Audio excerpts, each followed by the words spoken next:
আসসালামু আলাইকুম এভরিওয়ান। আজকে আমরা একটা স্পেসিফিক কিছু প্রোডাক্ট রিভিউ করব। প্রোডাক্টগুলো আপনারা দেখতেই পাচ্ছেন, বাজারে হয়তো পেয়ে যাবেন। কুরকুরে চিপস, বেসিক্যালি ওদের কুরকুরের যে ফ্লেভারটা ছিল তার বাইরে থেকে এসে আলু চিপস বানানো শুরু করছে। সো আসেন দেখি এই চিপসটা কেমন। সো অ্যামাউন্ট যে খুব বেশি আছে সেটা বলবো না, চিপসের স্ট্রাকচারটা আপনারা দেখতে পাচ্ছেন। আপনি একটু খেয়ে দেখে বুঝতে পারবেন এটা কেমন।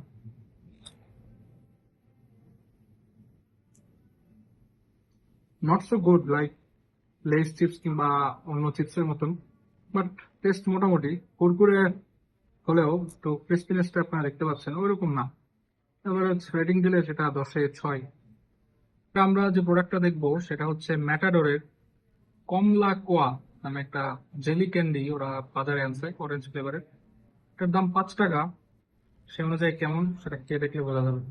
বেসিক্যালি এটা একটা জেলি টাইপ, মানে ক্যান্ডি বলা যাবে। সুগার, সম্পূর্ণটাই সুগার।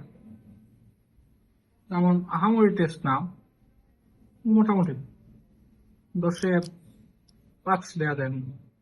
এবার আমরা যে প্রোডাক্টটা দেখবো সেটা হচ্ছে ম্যাটাডোরের টুক বুস। এটা চকলেট, এটা 2 টাকা দাম আমাদের বাজার দাম অনুযায়ী। এটা বেসিক্যালি একটা তেঁতুল ফ্লেভার্ড কিছু ক্যান্ডি। দেখা যাক খেয়ে কেমন। চিউনেস আছে, তেঁতুলের ফ্লেভারটা আছে।